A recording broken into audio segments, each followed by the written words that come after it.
What's up? What's up? What's up? What's up? What's happening, good people? What's going on? What's going on? How's everybody doing on this Sunday?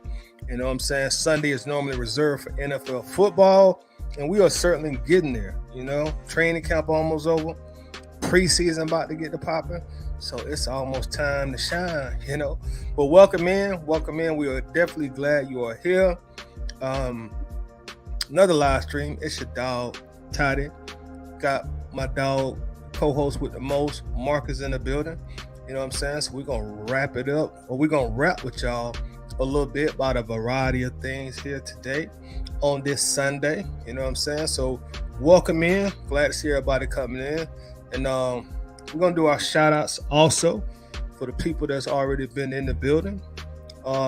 First this week or today, Patrick Hodge is in the building. What's happening with you, Patrick? Patrick says, I can't wait for the season to really start.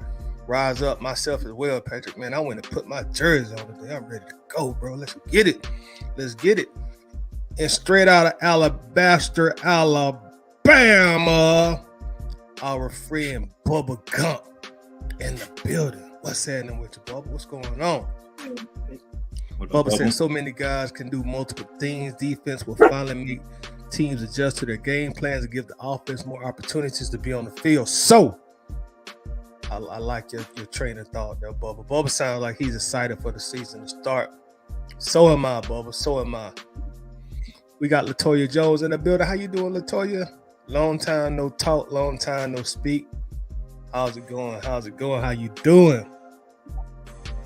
We got Wade checking in. What's happening with you, Wade? Says, rise up, y'all. I'm ready for the season. How about y'all? I'm ready, Wade. I'm personally ready. What about you, Mark? You ready? I'm ready, man. I'm beyond ready. Beyond ready, Wade. So we ready, Wade. We ready, man. Let's get in the playoffs. Let's have a great, productive season this year, Wade. Man, I'm looking forward to it. I'll be ready every year, man. So high school football, college football, NFL football. I can't wait. This is some of my favorite time of the year right here, man. You know, I love it.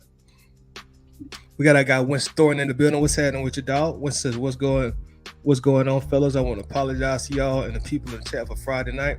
I let my emotions get the best of me. Hey, man, ain't no problem. Ain't no big deal. Apology accepted.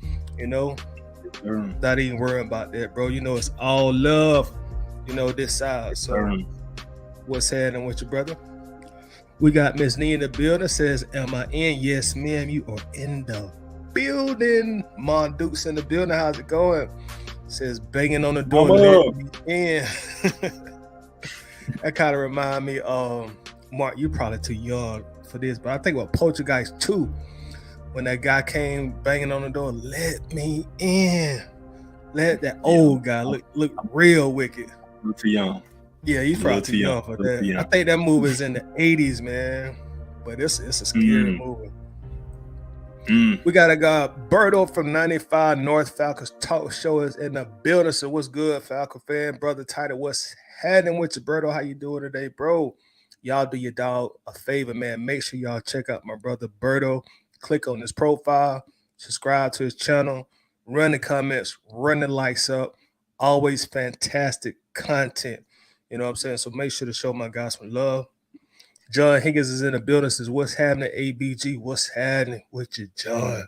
What's going on, dog? Our guy, David Starks, is in the building. Says, what's up, fellas? What's up with you? How's it going? Our other guy, Eric Parker, in the building. What's happening with you, Eric? How you doing today? Wade said, ready for some football. Myself as well. We got Facebook users checking in on Facebook. Good afternoon, ABG. Good afternoon to you as well.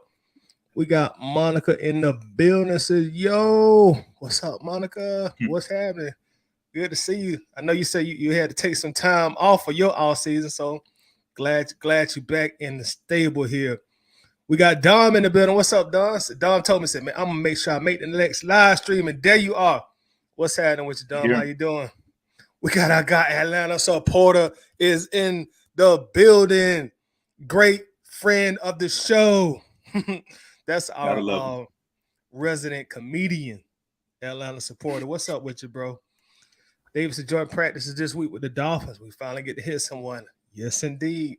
Cannot wait. Looking forward to that. in the preseason game at the end of the week.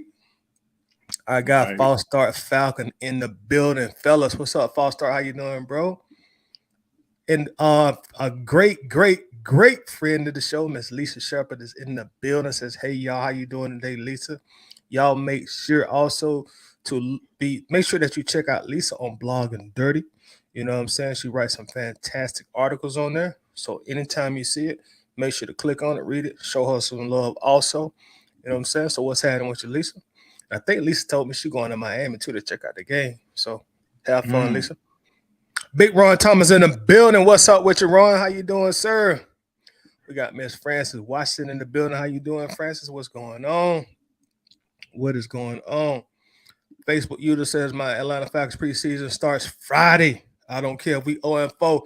Let's go, Falcons. Let's get it. Let's get it. John Higgins said he ready for the season to start. Yeah, so we in here deep right now. Facebook user said, let me switch over to YouTube. Yes, let's go. It's about that time. Lisa, we're about to enter my favorite time of the year, fall and football. My favorite is spring and football. So we close down our season. You know, I like the hot weather, Lisa. Let's see, we got OG John Harris in the building. What's up with you, John? So you want to see something that's quick? Want to see how fast the season go by and it's over with? You better hit the ground running. You're right. Football season go just like that. Just like that. I got Millie Mills in the building. What's up, Millie? How you doing today, bro? Millie normally be on the late night crew, so good to see you here in the daytime, dog. Let's see. Lisa says, I miss y'all Friday night. No smother cover and chunk for me. Lisa, you know what? We are always going to take care of you. You can place your order in late, early, whenever you want to or need to. You're going to always be well taken care of, Lisa. So gotcha. Facebook says, tired to see you back in, bro. I'm here, man. Here in the flesh, man. Thanks for joining us. We got I think that says Love or 1-0. What's good, ABG? How you doing, man? How you doing? Glad you're here. We got Mills in 1967 in the building. What's happening with your Mills? What's going on? We got Christopher Foot in the building. Says, what's happening? What's going on with you, Chris? Welcome to the show. Glad you could be here, brother. We got our guy Ray. JJ Ayers in the building. Mike check. What's good? Gang. What's up, JJ? Ray Ellison in the building. What's going on? Our boy Travis Preston in the building. What's going on? Bird Ganger don't bang. That's right. Bird Ganger don't bang. I love it. I love it. Y'all, so we deep in here today, man. Scooter Rain. What's good? What's happening, man? What's going on? Bird Ganger, nothing. I love it. Yeah, so we in here deep, man. Mark, what's going on, bro? Talk to me. What's going on? Man, I'm feeling good, man. Like you said, man, we so close to converting these Sundays into Falcon football, man. So I'm just excited, man. It's a beautiful day. It's a beautiful day to talk about some Falcon football. Definitely is. Speaking of Falcons football, let's actually start off with Jeff Okudah, right?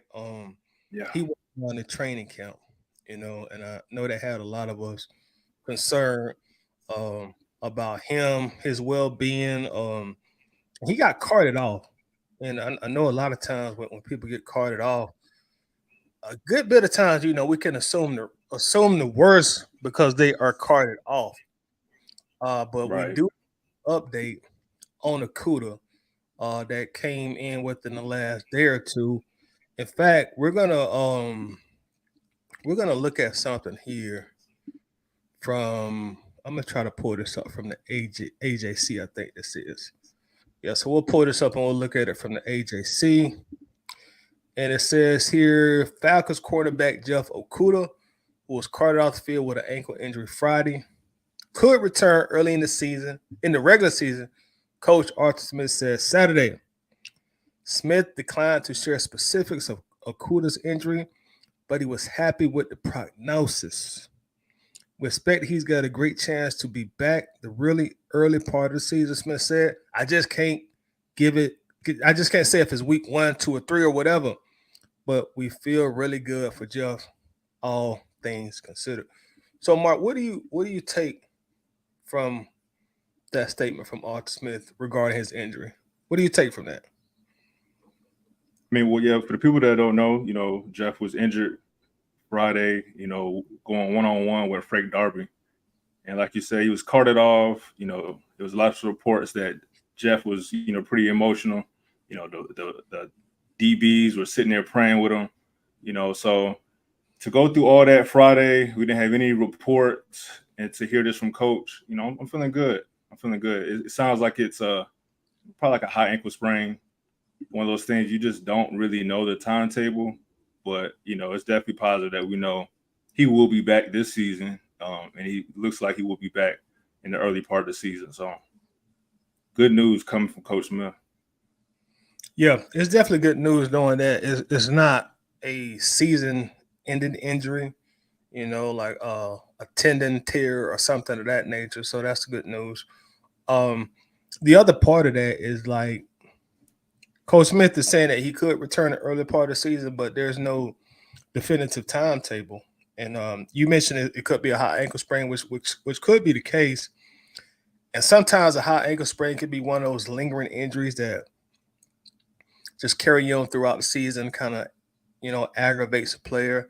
I remember Roddy White had one of those. I think it was 2014, if I remember correctly, and he just could never really get over that. It bothered him all throughout the season.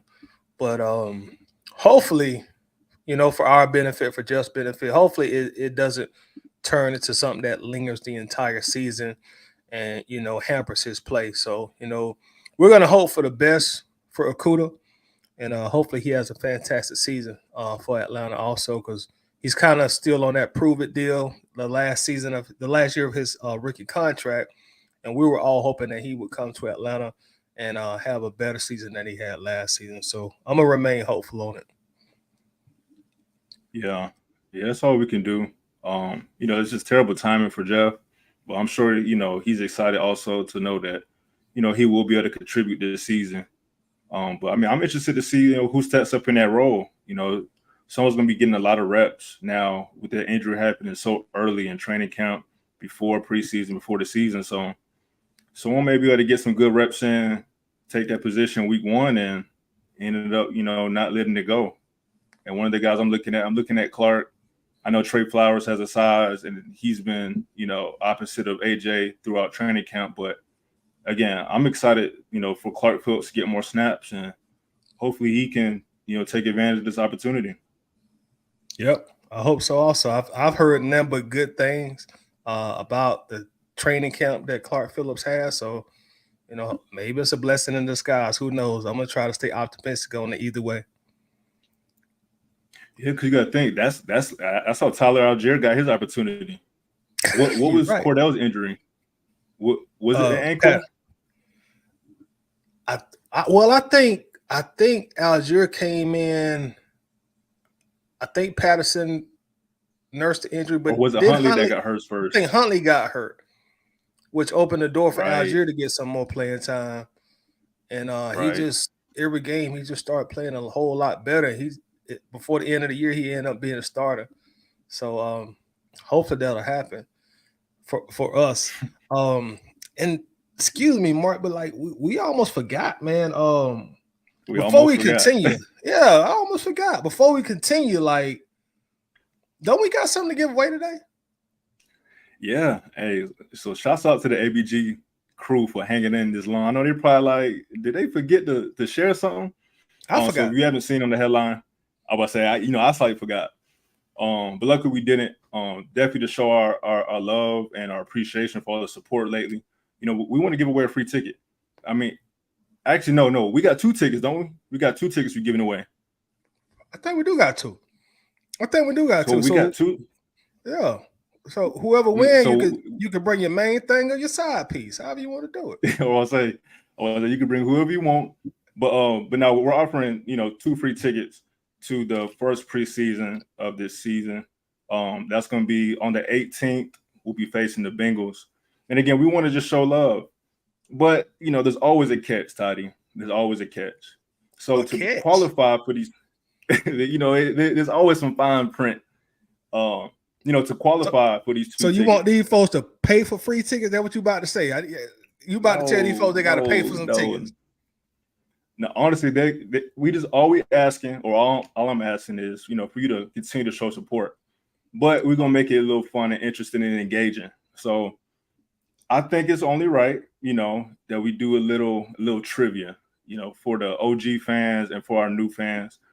Basically, all you have to do is go to our most recent video. Hold on, wait a minute.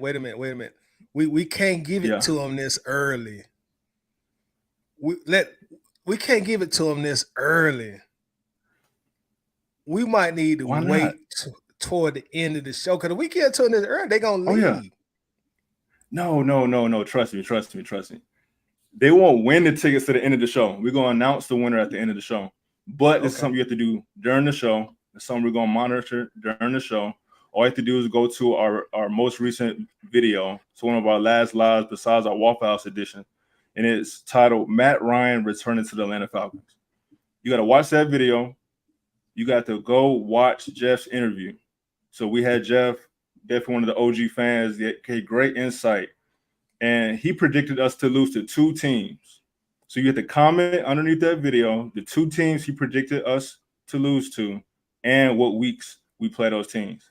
You do that, we're going to put your name into a raffle, and we're going to spin it right here, and we're going to announce the winners at the end of today's show. So again, you go to that video, Matt Ryan returning to the Falcons. Like the video if you haven't. Subscribe. I mean, that won't hurt either. But all you got to do is comment the 2 teams Jeff predicted us to lose to, what week, and that will put you in for the opportunity to win 2 free tickets to the Falcons' first preseason game. I mean, it sounds like a good deal to me. Sound like a great deal. So they ain't got to send you like $5, $10 or send us no money for the tickets. We just gonna give them away for free for the free ski. Just for the free ski, man. It's always good to give. It's always good to give. So we want to give back. We've had a lot of support on the show, and we feel like it's only right, man. Especially if you haven't been able to, get into the bins yet. It's your chance to get in for free. So, like I said, we'll be announcing the winner on today's show. Now, honestly, the only thing you have to do is give us some type of content information so we can send you the tickets. It's pretty simple. Yeah. Oh, so let me ask you this: like, when they go watch the video, and before I said, was Jeff hating on us? Was he hating by saying he know we're gonna lose this? Nah, honestly, like he made some good points. So. I mean, hopefully, we don't lose those 2 games. All right. And again, shout out to Jeff, man. That was a great episode. We talked with Jeff to start off the episode. A little hint for y'all. It is the beginning of the episode. And then, we reacted. We had a live reaction to Arthur Blank's press conference at training camp earlier this week. So that was a great episode. If y'all haven't watched it, I definitely highly recommend that episode. Yeah, it was a fantastic episode, man. Jeff, to be so young, he's so smart and insightful, and he really knows football.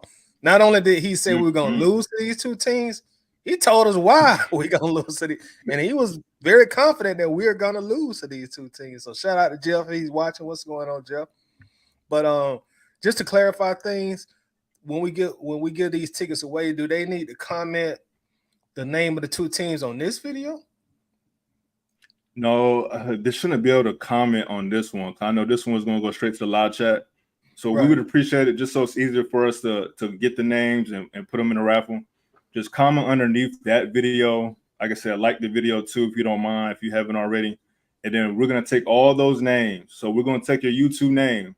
So if you're on Facebook, you got to hop on YouTube. You got to comment underneath this video so you can get all the names. Like I said, we'll do the raffle right here on the screen, so y'all can see who wins. We'll all see the winner together.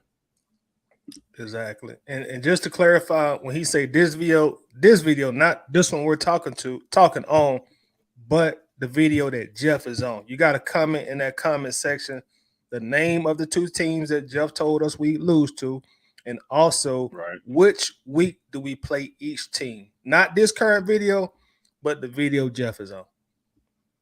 Right. Yeah. So I mean, that's exciting, man. That's exciting. Yeah, very, very exciting. So, hey, if you know the answer, go ahead and comment. We're gonna give the tickets away right toward the end of the show. And good luck to everybody also. I really kind of hope one of the OG members of the chat win it, because y'all show us so much love, and we would love to give tickets away to people who's always showing us love. But whoever wins. Enjoy it. The only thing that we do ask y'all, the game is on the 11th, on Friday, August. 7 o'clock. On the 11th? Yeah, Friday 11th. No, my bad. Thank you. The 18th, excuse me. Our first home game on the 18th. So only if you win, only get in the contest if you know you can go and watch the game in Atlanta. Right, please. So if you know for sure, like, hey, Friday, I can go to the game. If you're not sure you can go or you can make it to the stadium, respectfully, we ask that you don't enter the contest, because we want these tickets to go to somebody who's gonna be at the game in the seats and having a great time. Right. So just make sure that you can go. But moving on, and we will announce the one at the end of the show. But moving on, let's talk about our boy Bijan, right? Bijan Robinson. Let's talk about Bijan. Do you think he's gonna be the number one option in this offense? We got Tyler Algier specifically. We got Kyle Pitts. We got Drake London. Mark, do you feel like Bijan is going to be the number one option at the end of the day? Yeah. So just for like week 1, or who are we projecting to be the number one option, by the end of the season? By the end of the season. Yeah, I think Bijan will be the number one option. And I think a lot of teams will plan on stopping and containing Bijan. But I do think he'll be the number one option in this offense, just because, Arthur Smith, he enjoys running the ball. We have the offensive line that is built to run the ball. So with his abilities to run the ball, between the tackles, outside the tackles, his ability to catch the ball, his ability to line up at the slot, he can play outside. I think he's going to be the focal point of our offense. And I think, Ritter's going to always kind of know where Bijan's at every snap. So, yeah, I think by the end of the season, Bijan should be the number one option, without a doubt. I tend to agree with you on that. Based on some things that you said, of course, his versatility is going to play a huge part. He can line up as a running back, or he can line up as in the slot, or maybe even split wide on some occasions, I assume. And as I've watched him in training camp, you can see it. Kind of like Steven said. One of the last time he was on here, he don't put a whole lot of stock in training camp, which I don't either. I get it. It's training camp. But you can just kind of see what this guy can do, the natural talent of this guy. His route running, his ability to make people miss. You can see that. Right. You can just see that raw talent from Bijan. And I think they're going to use him in a variety of different ways, kind of sort of similar to what New Orleans does with Kamara in a sense. But I think we'll see Bijan play even a bigger role as in the slot, or quote unquote wide receiver than compared to somebody like Kamara. And you mentioned this before. You said it'll be kind of like the first year that we had CP. That's kind of how Bijan will be used. And I really see that. And I think Arthur Smith is going to make a conscious effort to show the doubters, such as me, this is why I drafted this guy at 8. This is the vision that I had. So I think by season's end, he will be the number one option. Kyle Pitts is going to have to make way. Drake London is going to have to make way. Tyler Algier is going to have to make way. I really feel like they send this team up, even though in 2023 is normally the quarterback whose team it is, but I really think they send this up to be Bijan's team, in my opinion. So I guess we'll wait and see, though, but I think this is going to be Bijan's team. Yeah. I mean, it's definitely. I mean, head was right on the wall, and we talked about it on one episode. How Arthur Smith will use Tyler and Bijan together, especially after Tyler's success. But I think like just how versatile Bijan is. I mean, like you said, this offense is designed to feature him and his skill set. Um, so I mean, it's exciting, but I mean it's a lot of pressure on the young man. I mean, he already got that number 7 on, and now probably all 11 players every game for the rest of his career will be focused on him. So I mean, so the Coach Smith to put him in position to have success, but like you said, this offense is definitely in position to feature Bijan the most. Definitely. And I want to ask you this because it sounds like we both are in agreement that they're going to really try to make Bijan a focal point of the offense. Are you concerned about overusing him? Do you have any kind of concerns about, okay, we're going to be using him too much? He's only a rookie, but I want to see him be the same Bijan in year 1 and also in year 5 or year 6. Are you concerned about overusing them or overexposure? Yeah, I am. With Arthur Smith as a play caller, I am. I mean, that's just the honest truth. Hopefully, with Tyler, he can keep them both fresh, balance out their touches. But I think again, like Bijan is so talented, he's so special, he's so versatile that he's gonna want to keep him on the field, as much as possible. I mean, even in training camp, I mean it's training camp, but in training camp, he has some catching kickoffs. He's on the kickoff return. I saw that. I didn't like that, but I saw it. Right. I mean, it's probably unlikely that he will be our kick returner, especially with the rule change. We might not see too many kick returns this season, but again, you kind of see like they want him to be hands-on. I've even heard that he's roommates with the quarterbacks at training camp. So it's just like I think like they're really about to ride him like no other, and that is concerning. Yeah. And you mentioned kick return. I think I saw him playing punt return. And when I seen that on the video with him returning punts, I'm like, why? Why?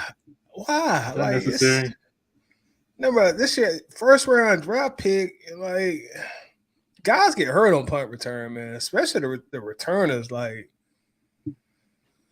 but I'm sure Coach Smith is gonna, like I say, he's gonna try to show the world why he got Bijan. So I just hope he don't return punts, man. And I know he would be fantastic at doing it. It would benefit us, but right. My concern is just his health, really, because we both agree that he's going to be on the field a lot. I feel like he's going to even be on the field just for decoy purposes. Yeah. Even if he isn't the first option in the play, they're going to put him on the field just for decoy purposes. And I just would rather not see him returning kicks if all possible. Do you think he's going to have more rushing or receiving yards this season? I mean, that's a great question because I think a lot of people, when they look at Bijan being the 8th pick as a running back, the first answer will be rushing yards. But I really feel like Arthur Smith is going to, feature him as a wide receiver as much as possible. So, I mean, like I said, great question. I'm still leaning towards, rushing. Just looking at, how Arthur Smith likes to use his players. I mean, you look at Derrick Henry in Tennessee. I mean, it feels like the Henry probably would have given him the ball every play. So yeah. I think Bijan's going to get plenty of rushing opportunities, and I think he's so good that he's going to turn some 10-yard carries from Tyler that Tyler would typically get into 30-yard rushes, 50-yard touchdowns. So I think, overall he's going to have more rushing yards at the end of the season. And I do agree with you on that. I think he definitely will have more rushing yards at the end of the season, even though I do think he will have a lot of production catching the ball. from the slider or the wide receiver position, but I will say he will have more rushing yards. I think we'll see more production from him as a running back, which leads me to another question I would like to ask you. Who do you think is going to be the leading rusher on this team after week 18? Man, that's tough, man. I mean, that's tough. It should be Bijan. He's probably the better. Well, he's definitely the better running back. But man, Tyler has so much potential. I mean, we saw him get 1,000 yards and 7 starts last season. I mean, as a rookie, splitting carries, especially when he faced, was he top 10 facing the most boxes this season, or was he number 1? I remember we put up that number, and I think it was 1 actually. Either way, everyone knew he was getting the ball. Everyone knew the Falcons wanted to run the ball, and he was still able to, get 8-9 yard carries, consistently. So I mean, Tyler Algier could easily be our leading rusher, and I think that wouldn't surprise any true Falcon fan. So it sounds like you're kind of unsure whether who will win it. Will Tyler be the leading rusher, or Bijan will be the leading rusher? Yeah, man, it's tough. Yeah, it's tough. I mean, Coach had Caleb Huntley looking great. He has CP convert to running back. He looks like a good running back. So I'm just predicting Tyler Algier with another year in this offense, another year with this offensive line. You may be upgrading that left guard position. I mean, now you added Bijan, so you are fresher. You add Kyle Pitts. He could take a step to potentially be an all-pro. Like, he was that good last season, whether people understand it or not. He could lead the lead in rushing, in this system. So it all depends on how Arthur Smith uses him. But if he keeps the carries balanced, I wouldn't be surprised if Tyler is the leading rusher, after 18 weeks. I wouldn't be surprised either, because I think the competition is going to bring out even a better Tyler Algier. So I'm looking forward to it, man. I'm looking forward to the dynamics of this offense. And I'm not going to make anybody mad at me today. I just hope Ritter can be ready for the job.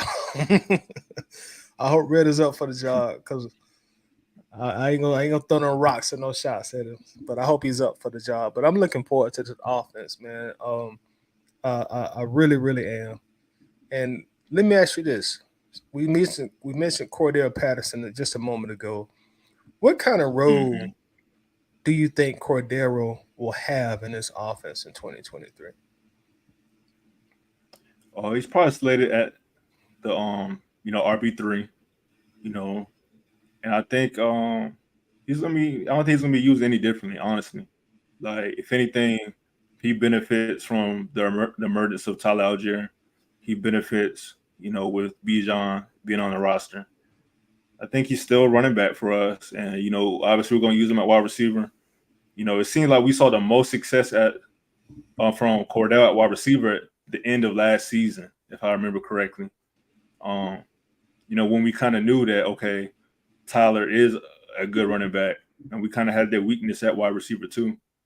So I think he might get more snaps at wide receiver, but I mean, I think he's been a better running back in his career than a wide receiver. And I know a lot of people are expecting him to be, a talented wide receiver all of a sudden, but I think he'll be good in spurts. But you got to think, Cordell's played wide receiver his whole career, and he's never really been good. So I don't expect him to be a good wide receiver long term for us. I expect us to use him exactly how we've been using him. And with him, being fresh, he should be effective. Like, he should be extremely effective. You think we'll kind of use a strategy to kind of preserve him toward the end of the year, considering his age and the miles that he already has accumulated on him? Yeah, not really though. I think we're gonna use him. Like, we're not gonna overthink it. He's a good football player. So it doesn't really make sense to like save him. You know, you kind of just, you know, go game by game, and you know, he's a mismatch. He's a weapon. You try to put him in, you know, the best positions possible. I just don't think we're going to have to depend on him to run the ball as much. But we know that he can, you know. If need be. Yeah, I agree with you on that. All right, let's talk about the Falcons fan base for a moment if we can. And I want you to be, you know, you talk to a bunch of Falcons fans, of course, right now, Mark. You know, but I do want you to be honest with me here.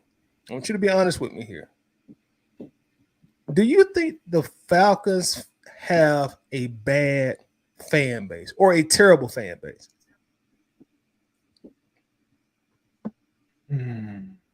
Terrible. I mean, we're not terrible. I mean, there has to be worse fan bases than us. But I do think, like, you know, we get a bad rap for being a bad fan base, but I think a lot of it is true. But side note, I will say this because I just double checked on the YouTube. Remember, everybody, if you want to qualify for the free 2 tickets to the first free preseason game this season, you do have to go under the Matt Ryan Returns video, comment who you think not who we think. You have to go watch the video, unfortunately. You got to find it out, see who Jeff predicted the Falcons to lose to. You have to put the 2 teams and the week we play those teams. I see a couple people, they commented, but they didn't put the week too. So again, to qualify for those 2 free tickets, make sure you put the 2 teams and the 2 weeks that we play those teams. But I mean, back to the fan base. Again, we've had that bad rap, and I think some of it's true, man. But I don't know if it's the fan base or it's the franchise. Like if it's the organization. Which one do you think it is, Tiny? I think most of it is on the organization, the franchise itself, because I strongly feel like we are a reflection. It's like the old saying goes: "You're a product of your environment." Right. The fan base, we're a product of the Falcons. You know, of what they've given us since they have been here. And unfortunately for the Falcons, and unfortunately for us fans, it's been a lot of losing. The last 2 decades, it's been a lot of heartbreak, and I think to a certain extent, the Falcons have traumatized a good deal of their fans. You know, they traumatized them, and I know we hate to bring up the Super Bowl, but you bring up it's gonna be there. You know, that's just something we ain't gonna be able to move past until we win one. I think that Super Bowl traumatized a lot of fans, man. I remember that 2016 season. We all knew it was the last season of the Georgia Dome. And I do remember a lot of fans took pride in coming to the games the last season of the Dome. It's just like, all right, it's the last season. I gotta hit some Falcons game because they're gonna tear the Dome down. So a lot of fans started coming to the game. The Falcons started winning, and we were just on a roll as a fan base and as a team. And then you go to Houston, and it's heartbreak. You know what I mean? It's heartbreak. Then the very next year, you know, you got first and goal in a divisional playoff against Philadelphia, and you can't win that either. So I think a great deal of that, man, it's the franchise. And I know we discussed this before. All right, you told me one thing that you think our fans are bad at is like on third down, we don't stand up and make noise, right? Right. Which I agree with. I've been to games before, and I'm up on third down making noise, and people tap me on my back. Hey, sir, can you sit down? We can't see. Sit down, please. I'm like, right. And that's something that the Atlanta fans are bad at. I will admit that.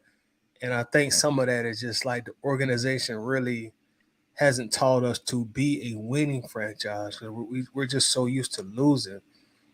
And I put more of the burden on building a franchise building a fan base on the franchise. And let's keep talking about this, Mark. And I think this is a good time to bring in a season ticket holder for another perspective on this. You know, somebody has been in that dome, the Georgia Dome. Somebody who's been to Fulton County Stadium. Somebody that goes to the Benz, whether we're 6-0 or 0-9. So if you don't mind, let's bring in Uncle Steve and see if Steve can give us any kind of perspective on what kind of fan base do the Falcons really have? Is it more the fan base fault, or more or the franchise fault, or nobody's fault, or about half and half? So let's bring in Uncle Steve. Uncle Steve, how you doing, sir? Hey, how y'all doing? Once I'm talking to my Uber driver. Hey, listen, Mr. Freeman, I don't care how long you played for the Falcons. Listen, man, you need to get my delivery right when you come in here, okay? Hot wings or nothing, all right? Because I can go to another Uber driver if you want me to. All right. Thanks, buddy. Steve, don't do that. What's going on, man? Don't do that, Steve. I mean to interrupt. What's going on? Don't do that. Don't do the goat like that, Steve. Don't do that now. Don't do that, Steve. Don't do the goat like. Did you?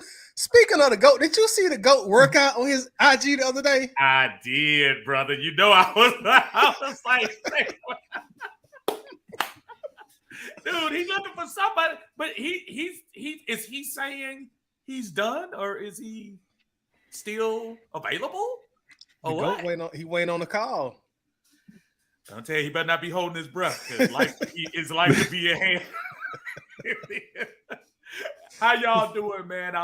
What's going on, man? This first chance, I had a pleasure sharing the screen with you, Mark. Good to see you, my friend, and everything. Man, likewise.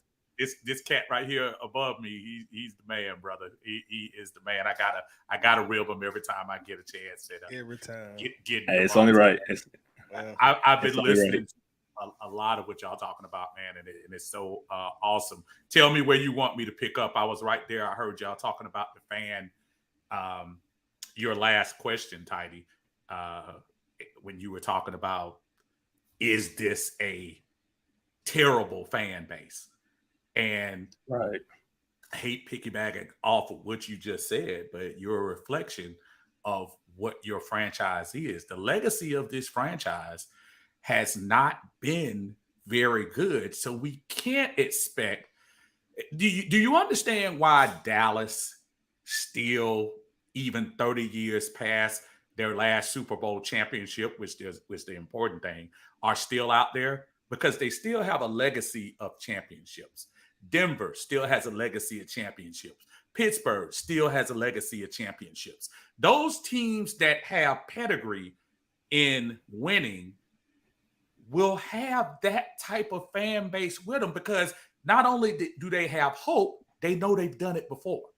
Yeah. So until we do that, and I know we don't want to beat up 2016 too much, but at the same time, one play away from really a lot of these franchises not crapping on us as a bad fan base. But until we do, we deserve what we have. So this organization needs to work overtime to get that fan base back. I'm just adamant about that. Tidy's right. I was at Fulton County. I was at the Georgia Dome. And I'm just here to tell you, at least those atmospheres when we were losing was still more passionate than what we have going on here.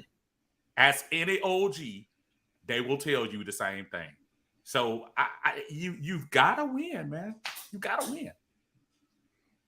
And speaking of those stadiums, Steve, do you? I'm gonna ask you a few quick questions. Sure. And Mark may have something for you as well. But I want to ask you, especially when you look at the current climate of the economy and the inflation, do you feel like that we truly priced out that typical Atlantean fan from the Fulton County days? Do you feel like we priced out too many of those with the PSLs and whatnot? We're not honest with each other about what's going on in the city as opposed to what's going around outside the city. The Atlanta Braves did the right thing. They couldn't go to a place next to Summerhill and think they were going to attract most of the folks in the city whose hard-earned money is not going to be used towards inflated ticket prices. So you go up closer to where your fan base is on the Cobb corridor up there, and they sell out every day. Every day they sell out. Now, Arthur Blank, give him 100% credit, because you know what Arthur said? Forget that. I'm going to keep it in the city because I know the passion of these fans. But what Arthur didn't realize is, brother, when you attach that PSL, and brothers, that PSL is no joke. The amount of money attached to that. And, you know, being full disclosure, I'm on my last year of paying my PSL. That building opened 8 years ago, or whatever it was, 7 years ago. 2017. 2017, 6 years ago. It feels like 10 with the money I'm paying. But you can't expect to not have a legacy, to not get the average fan to say, I'm going to spend my hard-earned money on top of a personal seat license if you're not winning. We could pretend, we could play around, we could act like, oh, well, they're the Falcons. We love them. Just spend your money. There are a few of us. There are not a lot of us. And you know who that? They're the 30 to 40% that I see every week. Give them credit, and I will vouch for us. We said, you know what? We love our Falcons. We're going to pay it. I'm not trying to tell people that if you don't pay for a ticket, you're not a fan. But what I am saying is it's hard for me to go over into the old Bankhead area, into certain parts of Clayton County, and try to tell somebody, hey, buddy, not only spend $100, $150 per seat, but tack on this PSL for you so you can have rights to this seat. And guess what? In about 10 years, they'll probably be tearing down the Beans and trying to rebuild something else. Think about it. How long did the Georgia Dome stay up? But what, 20 years, man? 25? It was not old. It was not old. I'm telling people now, they will be redoing this Beans in about 20 years, and they will be trying to redo the whole PSL thing. And give Blank credit. He's a genius for saying, hey, all that money is funneling to us, as far as us being the Blank family. But at the same time, man, he's outpriced the average fan. I totally agree with that, Steve. Totally. And speaking of the Braves, you mentioned the Braves just a moment ago. I know sometimes I will say when we have these kind of conversations, there was a period of time when the now beloved champion, two-time champion Atlanta Braves were actually on the bottom of the totem pole for Atlanta teams. And now they did have somewhat of an advantage being on TBS, so they did get nationwide exposure. But yet and still, people was like, Braves, you can't pay me to go watch the Braves play. Are you crazy? I'm not going to watch no Braves. But now, that's like the hottest seat in Atlanta sports-wise. And I think what changed the Braves' fortune is, of course, the 91 World Series, and then they did it again recently. And unfortunately for the Falcons, they have not won a Super Bowl when they have an opportunity to establish their fan base. And I really strongly believe for the vast majority of pro teams, you don't really truly establish your fan base until you win a Super Bowl, or not a Super Bowl, but a championship. Because at that point in time, you're going to grab those on the fence fans who ain't sure they really want to be down or sure they don't really want to be down. Oh, y'all won a Super Bowl. Well, okay, I guess I'll be down. So when the Braves won in 91, they're like, oh, yeah, okay, I'll be a Braves fan now. Because everybody, by nature, everybody loves to root for winners. It's just the nature of man and woman. You want to root for a winner. So I guess what I'm trying to say here is like the Falcons really need to reach the mountaintop to establish those fans who are on the fence. And also, even though us diehards, we like to poke fun of them, but the bandwagon fans. Yes. You know, you got to get the bandwagoners. Bandwagons are going to give you the extra money. Let me, were you saying something, Mark? I apologize. You good? No. Go ahead, Steve. I apologize. And I just wanted to briefly, and I think the only person I see here who could probably vouch for this is Lisa, who I know is a product of Atlanta Public Schools. Back in the day when they were at Fulton County Stadium, late 70s, early 80s, they used to have this thing called the Straight A program. And the Straight A program, if you got A's and B's, or in our things, 1s and 2s, but that's another story. If you got good grades, they used to give away Braves tickets. Now, this was like a couple of those years, maybe a couple of the Dale Murphy years where they made a mistake and won the division the one year, and Dale Murphy was pretty good, but they gave tickets away, and it was still empty, cavernous. I could talk to somebody 3 sections over because the Braves' legacy at that time was losing. To your point, fast forward to 91, when they started the legacy of winning, then it became more commonplace to see Fulton County Stadium, then eventually Turner Field, and now even Truist. I think there was only like one little dead spot, maybe in the late 2000, early 2010, that the Braves kind of dove down, but they've had consistent winning. With the Falcons, let's look at it real closely, y'all. There was only one time in this franchise history, that was between 08 and 12, where there was a block of winning. 4 out of 5 years in the playoffs, 5 straight winning seasons. That's it. Other than that, there's only been one other occasion, 16-17, where we were back-to-back winners. You cannot sit here and sell folks on dreams. You cannot sit here and sell folks on, well, I think we're going to be, which is one of the reasons why I forever stay slightly pessimistic, even if I see this influx of talent coming in with the team. I love what we're doing on defense. I love the new defensive coordinator and what it looks like he's going to do. But I can't help myself, y'all. I'm triggered. I'm just shaking because I know every year I do this with Tidy, he can tell you we've been hyped as I don't know what since me and him known each other in preseason last 5-6 years, and we go through the same thing.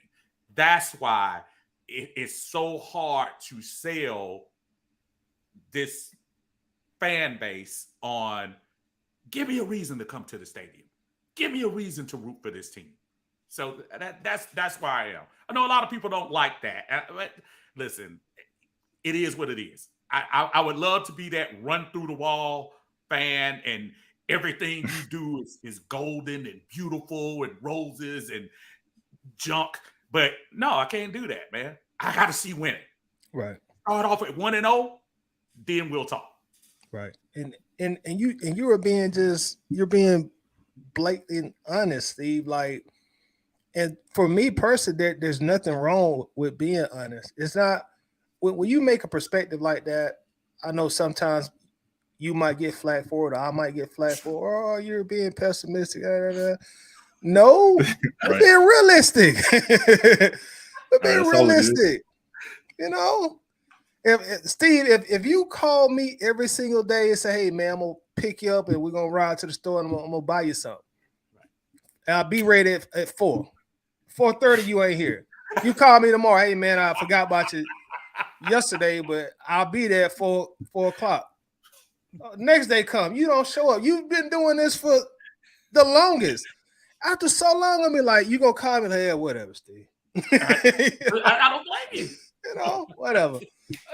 And that's like the mentality and the mind frame that some fans have. It's not that some fans are like bad fans or they're fake fans or That's what the team has conditioned them for. At the end of the day, we're all human. Right. You know, y'all have things that trigger you, emotions, feelings. You know, you've had your heart broke, and Steve, like we know you 300 years old, so you can 305. Thank you. 305. So I like me and Mark, you can vividly remember the 1980 choke job against Dallas. You know? And then you come into the other era, or the more recent era, the NFC Championship game in 2013 against San Fran. That's a game you got to win, Steve. You're there. We were there. We and those are the things again. I'm not trying to build this dossier that says I've suffered more than you when I talk to the other fans, but I am someone that says my experience of dealing with letdown with this team goes back further than some of the Teletubbies that come out in the last 2000s and stuff like that, where they don't understand. They see the 2016 choke in the Super Bowl, and it's like, oh, that's it. No. 1980. Look, watching the Valley, and 2 years before that, really, in 78 against Dallas. Had Dallas ahead of Dallas then. Robert Pennywell knocks out Roger Staubach. And they bring in the punter who wins the game in 1978. 1991 against a Washington team that was really good, and they went on to win the Super Bowl. But it's not like that high-powered offense that we had with Atlanta couldn't do things with them. The heartbreak of 2012, up 2 touchdowns in the first quarter, up 10 at halftime, and you couldn't hold the lead and go to a Super Bowl that we probably would have beat the Baltimore team. That Baltimore team wasn't as defensive centric as the one back in the day with Trent Dilfer. I think we would have. So I'm just saying, folks, we're not here to bring doom and gloom. What we are here to bring a perspective to say, yes, I'm glad that we have these off the chain, pom-pom riding, Ritter believing in fans that are out here. But they're going to get you. Just to let y'all know that there is a perspective to say there are diehard fans who believe, who want this team to win, but we just got to be Shawn. And I'm sorry for being long-winded, y'all. No. Keep going. And I know when me and Mark discussed this, I told Mark, I was like, there is a reason, because as we all, everybody on this panel is from Georgia. You know, you guys, Atlanta, Metro Atlanta. Yes. You know, we all know the sports demographics as far as being a fan, and also the sports politics in the state. Yes. And what I say is, there's a reason that virtually every Georgia fan, the extreme vast majority of people that are from Georgia are Braves fans. Yes. Now, as we all know, not everybody from the state is a Falcons fan. Nope. Not everybody from the state is an Atlanta Hawks fan. But we're all we all come to agreement. We're all Braves fans. That's true. And that's going back when I say you really need to win a championship to establish your fan base. When I was in middle school, I seen the Braves won a World Series. Oh shoot, I'm a diehard Braves fan. And that's what happens with younger impressionable minds. Right. Oh, they're champions, you know, they're all their glory and all their fame. So now you take an impressionable mind like me at the age I was, not even old enough to drive, I don't think. I think I was. I think I was 16 when they actually won. Drive legally. Ooh, I got some stories for y'all. That's another podcast. Might have to bring that up on the Wild House one day. But right. What I'm saying is, like, that's when you like really establish your fan base for most pro sports team, man. You got to get a fan something to fan about it. At the end of the day, I think, you know, it's my opinion. Mark, what's your opinion on the subject? And also, if y'all don't mind, let's bring Brandon Marshall in. You know, Brandon has some good commentary. Brandon, are you there with us? Yeah, man. What's going on? Thanks for having me, Ty. What's up, Brandon? You're welcome. How you doing? What's going on with you? What's going on, brother? So, man. So Brandon, being an Atlanta guy, I don't know if you were listening backstage, but we're talking about Falcons fans, Brandon, and I don't have to tell you to be honest because you were always honest with me. You know, what kind of fans are Falcons fans, Brandon? What kind of fans are we? They like fans like Uncle Steve that's invested, you know what I'm saying, financially, emotionally, been down with the team since day one. You know, they have earned the right to be pessimistic. And from my experience going to the Benz in the last, since it's been open, I've been a season ticket holder. We always outnumbered because we don't win.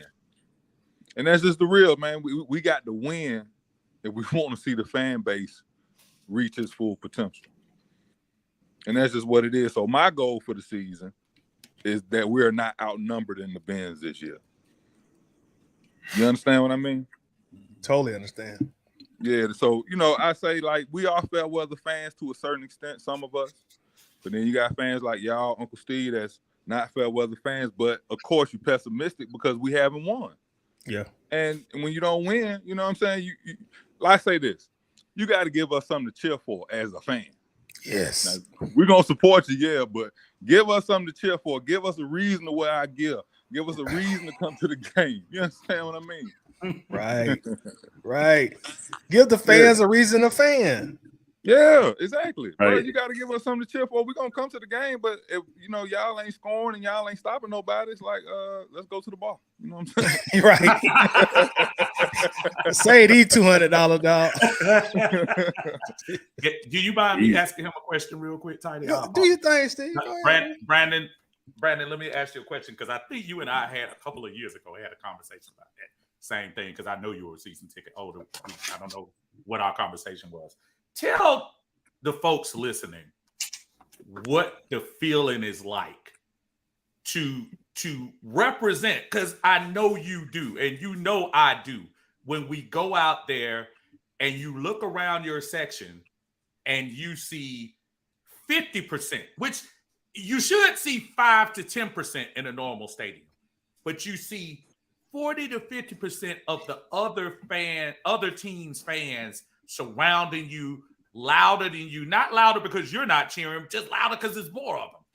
Give the folks an idea of what that feels like to you. Because I think you're holding back. You're being way too nice today. Go ahead. Well, I tell this story. You know, I remember we played the Eagles for the home opener. This was a couple of years back. And in my section, I sit in one-on-one. Man, it wasn't nothing but Eagles fans. And they the most obnoxious fans. So while you sitting there in your section that you season ticket or whatever, and it's surrounded by Eagles fans and you trying to cheer for the Falcons and they getting done up, it's just like, you know what I'm saying? Like, yeah, let's just go to Terrapin. Like, it's not a good feeling. And that's why I say this season right here, we got to outnumber and be stronger than the fan base that's coming in. And the Falcons had to give us a reason to cheer. I want to see what Kyle Pitts can do. He better score some touchdowns. Bijan better score some touchdowns. Arthur Smith better coach it up right because we're not investing in a loser. We don't want to go see no loser, period. Right. That's just the truth of it. And so, you know, and that's just how the fan base is. Now, when we win, oh, man, I feel like it's going to be just, for lack of a better term, lit. You know what I'm saying? Me personally. Then you're going to start seeing some standing room only tickets they're going to sell. Right. You know it. See that you did. Hey. And then I'm going to tell you, hold on. And then I'm going to tell you, I think we're going to host a playoff game, y'all. I think we are too. I think we're going to host a playoff game in the Benz. Yes, sir. I think we are too. I think we're going to host one, man. Hey, it's like Christmas, man. I just, give you, tingly feeling. And that would be our first one in our new crib, right, Brandon? We haven't played a playoff game. Yes, sir. Yes, sir. I know you'll be there. I know y'all going to be there. I'm definitely going to be there, man. And, yeah. And to piggyback off what you're saying, Brandon, like, you got to give us up to cheer about. You got to we live in the social media world, so you got to give us some ammo to throw back at the other fans when they throwing mud at us, because that's part of being a fan now. You're also now a fan on social media. Look at where we're accumulated at. We're on social media talking about the team, so that's some of it as well. And since we've opened that Benz, our record is 21-27. It's like you can't invest in a $1.5 billion sports club. I'm gonna call it a club, not a stadium, but a sports club, and you're 21-27. It don't equate, guys. That's how I feel about it. Like, come on, Atlanta. It's time to start winning now.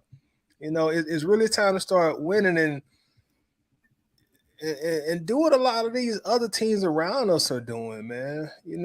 Thankfully New Orleans ain't won a Super Bowl recently, but they've been damn good in the fair recent times.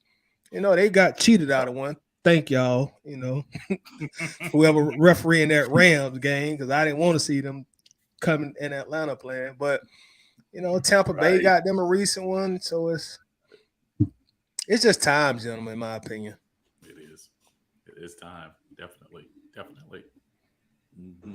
That's why week one is so important.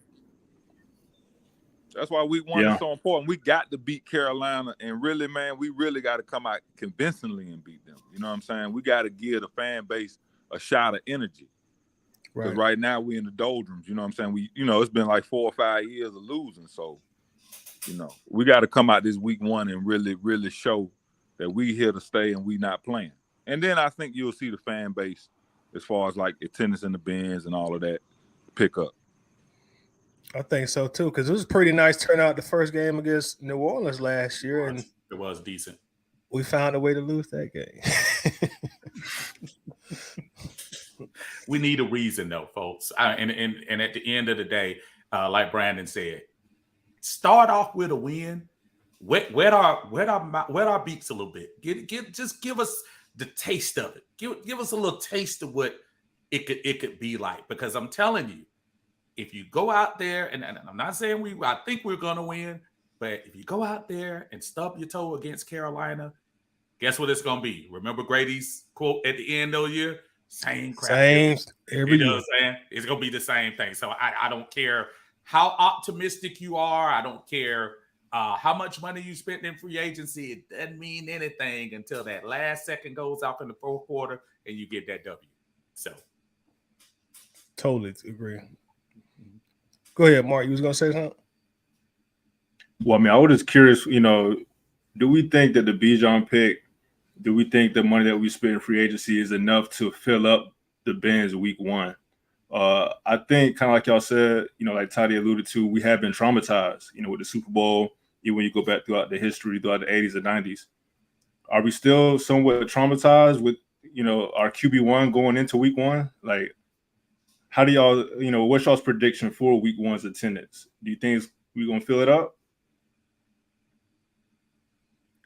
Go ahead, Steve. I see you ready. Going back to Bijan, I think that's a nice move to help bring folks in here. That was such a shock pick. And even more than Kyle Pitts was a couple of years ago, when you have a flash running back, that probably screams star player more than a tight end would. So having number 7 in the backfield is gonna really be electric.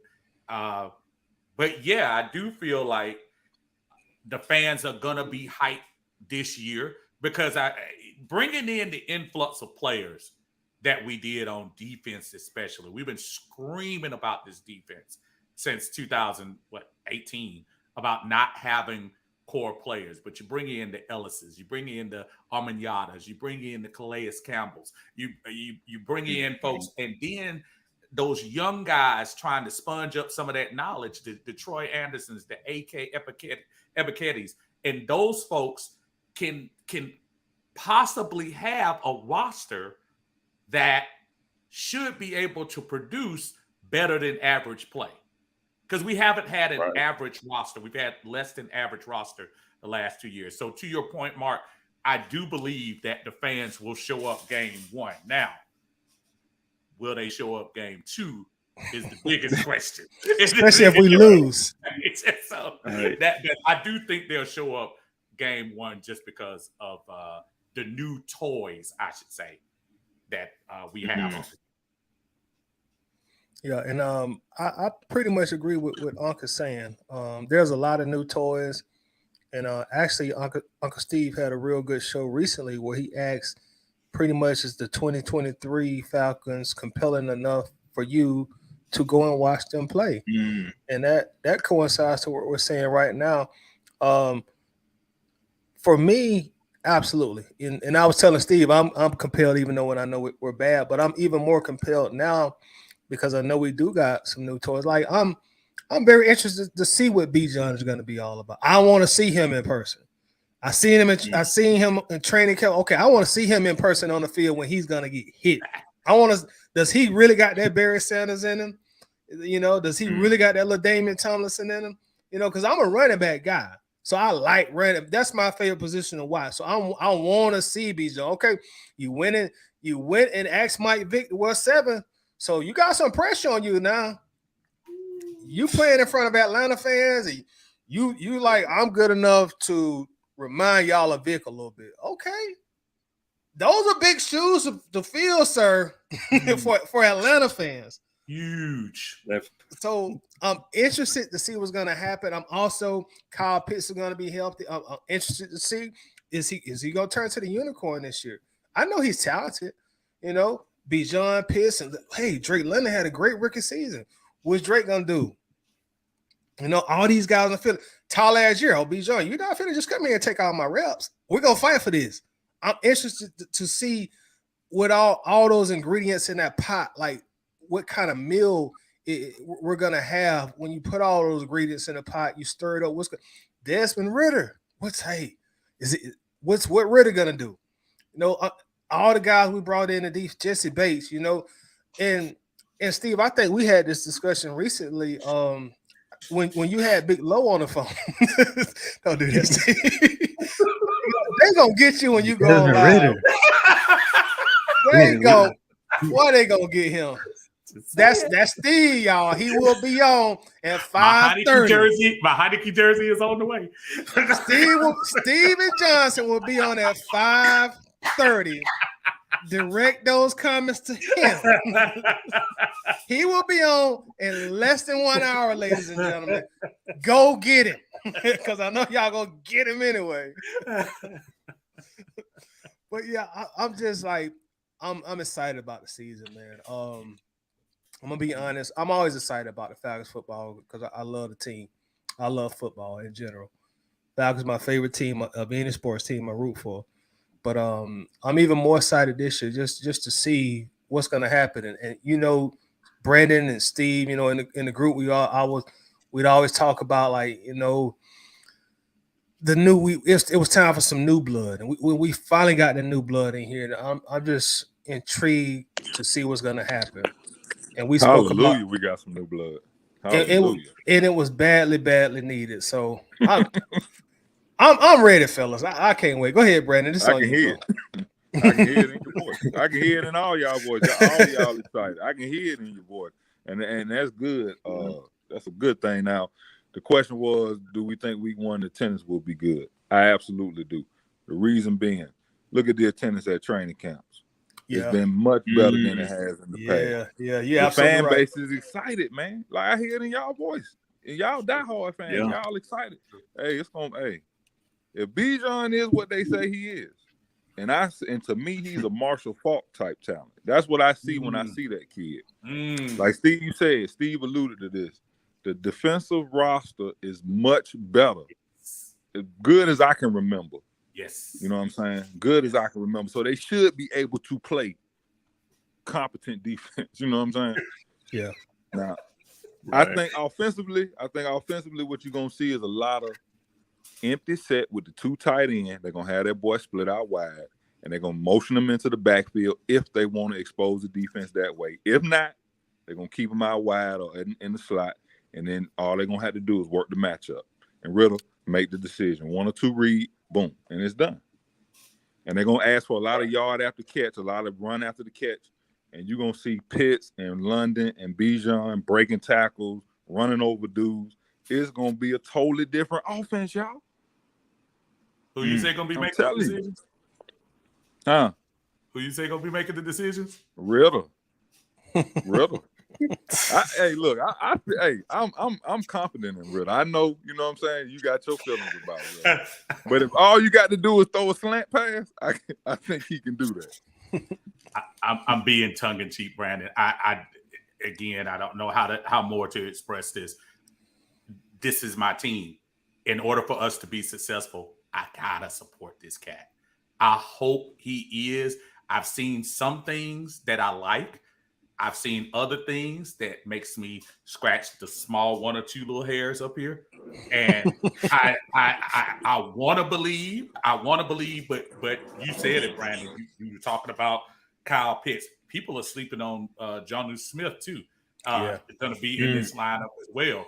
You have a 3-headed monster back there with, everybody's talking about Bijan and forgot about Algier back there, and CP is in the backfield talking about, hey, remember me a couple of years ago? And, right. We have so many options now to spread out, like Brandon was talking about, and the defense, man. Just the changes I see on this defense they just have me excited. So, yes, I hope Ritter is the guy, but even if he's not 100% the guy, I think we have enough to still win this division. Yeah, despite that. And Brandon Marshall, I don't know if you can see the screen, but Ray Ellison has a question that he'd like you to answer. It says, what are your expectations for Ritter this season, Brandon Marshall? I'm saying Ritter getting about 3,000 to 3,500 yards passing, 25 to 30 touchdowns, somewhere between 10 and 15 picks. Now, if he had single-digit picks with 25 touchdowns, he's had a very good year. Yeah. What they're going to ask him to do, what they're going to ask him to do in this offense, is going to be a simple offense. You're going to see a lot of zone reads with Bijan, with Tyler, and him reading that guy. Because the defense, y'all, has to respect that zone running with Bijan and Tyler. You have to respect it. Because that right side of that offensive line, them boys some grizzly bears, man. Oh, yeah. Some grizzly bears. Oh, yeah. I'm for real, man. They some grizzly bears, man. McGarry, man. Listen, if they start popping them little outs, them wide zones, they're gonna get rid of. Boom, he gonna read that in, man. If he bite on that thing, he gone. You see what I'm saying? So this offense is not gonna be the traditional pro style drop back, Matt Ryan, read the field. No, they're gonna ask that kid. They're gonna put him in spots to be successful, and that's on coaching. You see, you got to develop your players, and you can't put them in positions to not be successful. So I think Ritter gonna have a good season. I don't think he's gonna be one of the top quarterbacks, but he's not gonna be like Baker Mayfield. You dig what I mean? Yeah. And that's all we need from him, really. Yeah. I rebuke that Baker Mayfield. I don't even want that name close to Desmond Ritter. Right. Steve, I'm interested to hear your take on that question. What are your expectations for Ritter? My expectations are, I'm a little bit lower than Brandon. I think if he can have 2,500 yards, right about 20 touchdowns, and yes, he's got to have less than 10 interceptions on the year. There's no reason for him to put us in harm's way with his passing. I know a lot of people make a lot of training camp passes. This is the first time, just out of curiosity, is this the first time y'all ever heard them keep stats in training camp? Like you hear people talking about, I see it on Twitter, all the time. It's annoying, and man. I'm saying to myself, as much as even I'm a critic of Ritter, I'm like, come on, y'all, slow down now. Now, if he comes out this Friday and it's a little off, then whatever. Like, come on now, we can't keep stats in training camp. But anyway, I do feel like he's going to be competent enough. I do like the fact that he has shown leadership. I do like the fact that I hear not only offensive players, but defensive players talk about his leadership.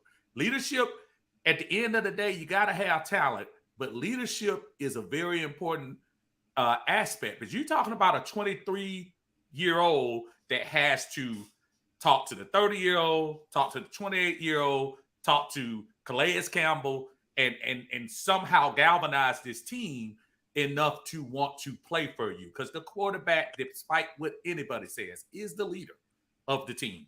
So I do like the fact that he does that. So those are my numbers, Tidy. I really do think he's going to have a good year this year. Just don't screw the pooch, man. Yeah, that's it. Absolutely. You make good points, Steve. One thing you said about leadership, to be a leader, you have to be confident. And that's the main key a lot of people miss with quarterbacks. A lot of these guys not confident in themselves. A confident quarterback can make plays. And like you say, you got to speak to Calais Campbell. One of the reasons Calais said he came to Atlanta was because of Ritter. He said he saw the tape of Ritter. He sat down with Smith, and he it was things that he saw in Ritter that attracted him. So, we're going to see with this kid. It's going to really be week to week. You know what I'm saying? Right.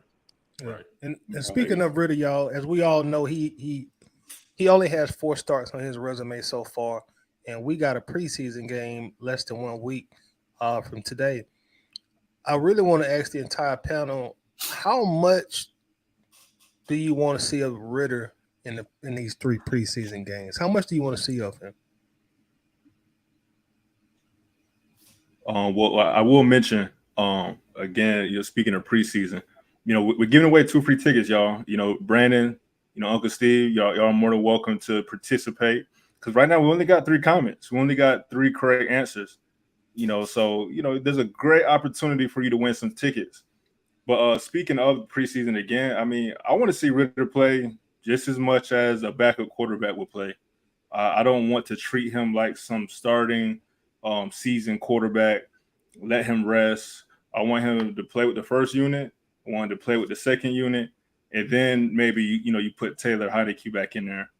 But I want him to play a lot, man. Like, he is not proven. He should be looking forward to the reps, some real game live reps, so he can get comfortable with the Kyle Pittses, the Bijans, and to continue to build that rapport with Drake London. I think if you start talking about now that and going back to your thing, I would love to participate, but seeing as I already have season tickets, I would probably take your tickets and legally scout them. So I don't want to get into it. So I'll allow everybody else an opportunity to do it.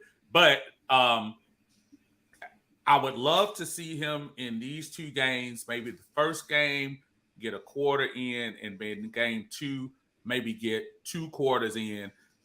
We're at a point now. We see what just happened to Jeff Okudah. You want to start game 1 with all your bullets in the gun. You can't. We want to see him do some good stuff. He's already going to be having dual practice. They're going to have the scrimmages this week with the Dolphins before the game. So I want to see what he's going to do 1 quarter against Miami. Next game, when he come back here to the Benz in game 2, and then game 3, all I want to see is Logan Woodside and whoever else is on. I don't even think you need to see Heinicke. I think Heinicke, the same thing. Play week game 1 and game 2, because put an asterisk by Heinicke, y'all. Because if things go left, you got to have him ready. Yeah. You can't be like Tidy's favorite quarterback last year, Mariota. And, when things go wrong in Carolina, you couldn't take that hook because your second string quarterback wasn't ready. It's a different situation this year. If by some horrible instance that Ritter doesn't do the job, at least you'll have that number 2. So game 3, I just want to see Logan Woodside, Frank Darby, and whoever else is trying to fight to get on. Frank Darby. TikTok Darby.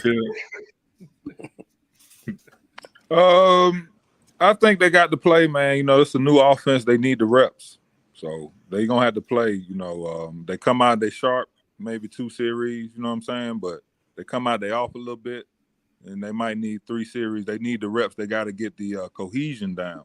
The offensive game is different than defense. Defense, you just run to the ball. You know what I'm saying? You get lined up, you run to the ball. That's how defense works. Offense, everybody got to be on the same page. Everybody got to have cohesion, and it's a rhythm game, so they need the reps. Desmond gonna have to play. Like he say, he's unproven. He need the reps. So the third game, whatever. That's for the guys that's trying to make roster, special teams, whatever. But the first two games, we need to see a sharp offense. It's gonna be extra vanilla. You know what I'm saying? But we need to see a sharp offense. We need to see them moving the ball, no penalties. We need to know that going into that first game, we healthy. Our offense is in rhythm, and we feel like we can, going Carolina coming here, we're gonna run the ball and beat them boys soundly. Mm-hmm. Yes, sir. Yep. And I'm expecting us to win big against Carolina. I'm gonna go ahead and put that out there. And I'm normally Put the score out there. 24-10. Atlanta 24, Panthers 10. Bryce Young is gonna get welcome to the NFL in Atlanta. Big time. Hey, I like it. Big time. 24-10. I like it.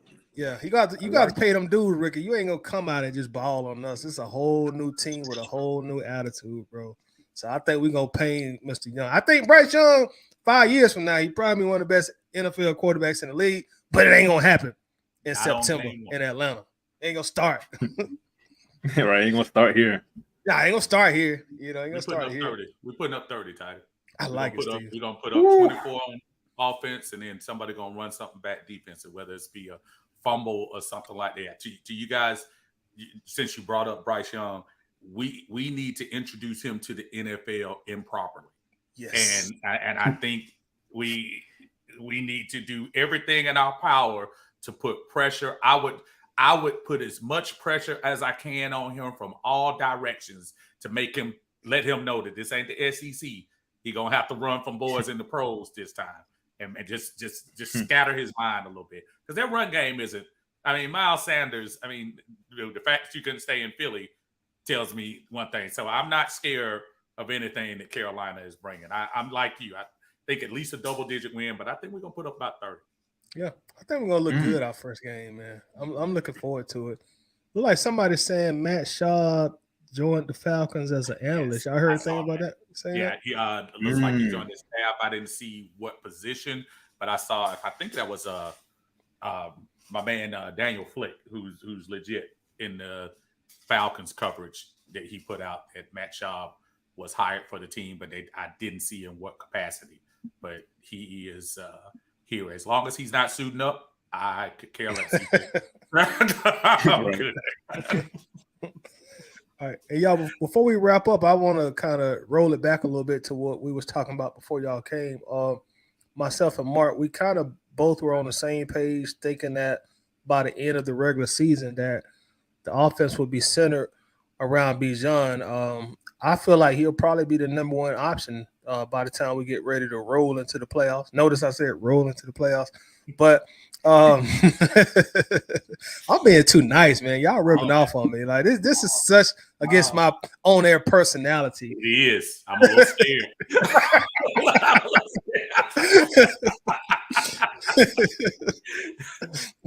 But what do y'all think? Y'all think Bijan gonna be the number one priority or number one option on this offense by the time the regular season is over? I think Bijan's gonna be the number one option the moment they go on the field for the first time in the Benz. I see them really, and I know a lot of people have said this, so I'm not trying to be so much of a copycat, but I honestly think Saquon, what he did about 3 years ago, his rookie season, I'm looking for the same thing from Bijan. And this is not to say it nor Tyler Algier and what he's doing, but you can't draft a running back in the top 10 and put him on the side to save him. You need to use them young legs and get him out there in as many formations as you can get. Worst case scenario, he'll be a decoy, and do what you need to do to get the most talented players, because whether people want to believe it or not, when he got drafted to come into this offense, he automatically became probably the most talented player, skill player on the offense. I agree. Yeah. What about you, Brandon? What are your thoughts? Yeah, I think he's gonna be the number one option, like you said, going into the playoffs more so, because just the kind of player he is rolling into the playoffs, as you said, because he's such a matchup a problem for a defense. Like I say, the kid is like a Marshall Faulk type talent, and Uncle Steve said this, that he's the most talented player on an offense that features a Kyle Pitts.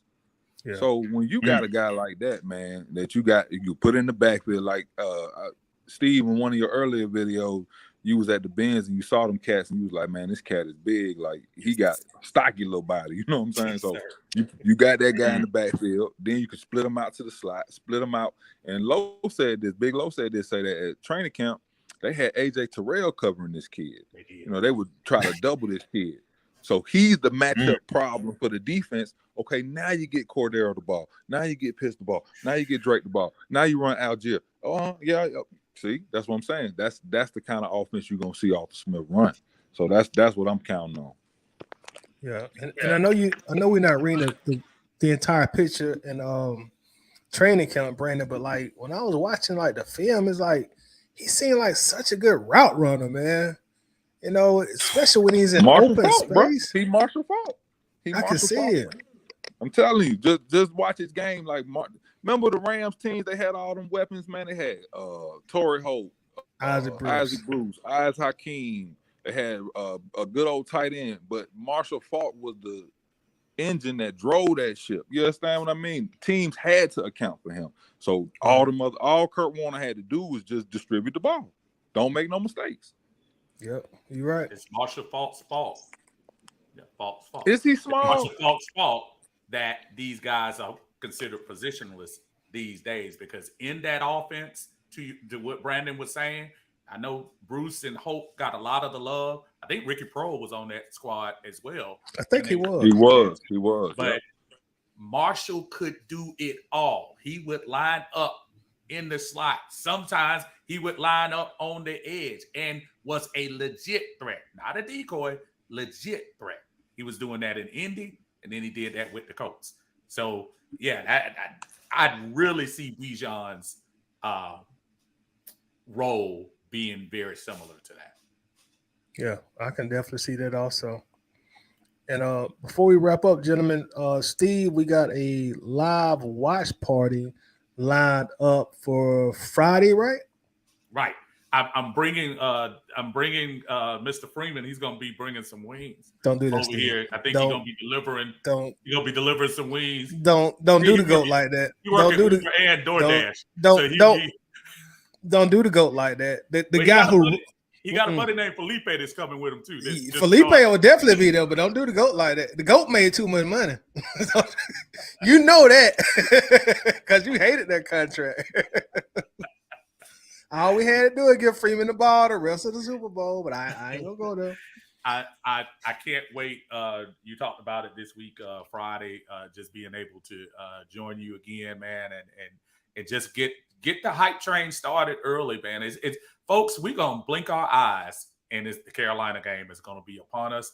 You were talking about less than a week, dude. I'm already counting less than 4 days, less than 5 days. You know, we're almost there. So I look forward to being able to join you and Mark and just doing this thing, man, and just let's see together what this thing looks like in real time, real speed, and wet our beaks, like I said, for the 2023 season. Yeah. So yeah, just to reiterate, y'all, myself, Uncle Steve, and I'm sure we will be joined by other people. Mark, of course, we're all going to be doing a live watch party. We did one last year, and we had a tremendous turnout. Had a bunch of fun. So me and Steve got together and said, hey, man, let's do it again. Do it again. Let's do it again. Midnight. Now let me stop. So we slated to start on Friday. What we going on, Steve? 6:30, 6:45, somewhere around that time? It doesn't matter, brother. I'm off, so we'll discuss, and I go either 30 minutes or an hour early. Like I said, get everybody kind of acclimated. It's up to you. We'll put it out. I'll put it out on Uncle Steve's Lounge, and it's already out there in Atlanta Bird Gang. So whatever you decide, brother, we're going to do it up. All right, awesome. And also, Brandon, you got anything you want to plug? Your social media, any projects you're working on, anything? No, I ain't got nothing I want to plug, man. I just want to thank y'all for letting me come on here and rock out with y'all OGs, man. I want to tell them young G's, man, listen, y'all got homework. Go watch Marshall Faulk tape Go watch Marshall Faulk. I know a lot of y'all ain't heard about Marshall Faulk. I know a lot of y'all young, you know what I'm saying? Y'all young men, y'all don't know. They don't know. But go watch that Marshall Faulk tape when he was in what was he at? Yeah, the Rams. He was the Rams, and he was doing that in Indy though. Indianapolis too. Hey, look, go watch his tape at San Diego State, ain't it? Yeah, you can start there. You can start at San Diego State. You could definitely start at San Diego State. Start at San Diego State. Yeah, big time. He was a cheat code. That's right. Big time. And also, thank y'all, brothers, man. Appreciate that, man. For real though. Hey, you're welcome, bro. And thanks for coming on and providing some great insight. We appreciate it. And Steve, also before you check out here, because I know you got a stream scheduled at 5:30, so we're gonna go ahead and let you get out here and get prepared for it. But before you do that, man, make sure to tell the people watching where they can find you at on YouTube, please. All right, y'all. If y'all don't see me in Arthur Blank's backyard cutting the grass, I'm usually on Uncle Steve's Lounge on YouTube. Y'all check us out. We usually do the Monday Minutia on Mondays, probably about 5 or 6 o'clock. We do the Friday brunch on Fridays, but this Friday we'll be moving that to the joint Atlanta Bird game stream for this Dolphin game. Y'all check me out over there. Don't forget, subscribe not only to this channel, roll over to Uncle Steve's Lounge at 5:30. We're going to have some guests on there. We're going to talk more about leading up into this preseason game and just have a good time, man. As Tidy will tell you, man, dude, it's not going to be heavy stuff with me. It's going to be lighthearted. We're going to have fun, and we're going to discuss these Falcons, man. But appreciate Divine, fellas. Thank you so much for the opportunity. Hey, you're welcome, Steve. And also, y'all, I've already provided a link in the comments to Steve's upcoming show. So what we always do, we roll the traffic from here, and we all go watch Uncle Steve. He's going to start at 5:30. Me and Mark going to finish up. We're going to give away these tickets, and then we're going to go check out Uncle Steve. And don't be dissing Devontae, man. Like, come on. The dude should have won the Super Bowl MVP. He got us in the playoffs in 2017. You're such a Freeman hater, bro. I tried to get him to bring me the wings, but he said he was blocked. He said he was blocked on the other side because he didn't know how to do blocking. So he was. Don't see, there you go. Don't do that. Don't do this, Steve. Don't do that. I'm wearing my Devontae jersey next time. All right, Steve. 5:30, man. Thank you, bro. I see it. He's such a Devontae hater, man. Hey, well, yeah, Mark. Can't be mad at him. Look at you. I can't be mad at him. But we'll wrap up, man. We'll go ahead and give away the tickets, man. Did we have any more comments coming in on the video? Oh, just double checking now. Hey, looks like we only got 3 people that got the correct answer and follow the directions. So, I mean, we can give them a last call if you want, or we can spin this wheel, see who won. So if you want to give them a few minutes, and if you maybe want to read on some comments and correspond with people watching, maybe give somebody a last second chance to get in there. It's up to you, however you want to do it, bro. I'm gonna light my cigar. Yeah, I mean, it's 5 o'clock, so I think we can give them about 5 more minutes. Again, if you want to win 2 free tickets, all we need you to do is go to the Matt Returns video. And I'm gonna give y'all the answer. The correct answers in the comments currently. So all you have to do is put what week and what team Jeff predicted us to lose to. You got a chance to win 2 free tickets. I mean, right now it's between 3 people. So I mean, we would love to, spin the wheel, but we're gonna give y'all 5 more minutes. For the people that are just tuning in, the people that don't know, it's real simple. Go to the Atlanta Bird Game channel. You should scroll down. You should see one of our most recent videos titled Matt Ryan Returning to the Falcons.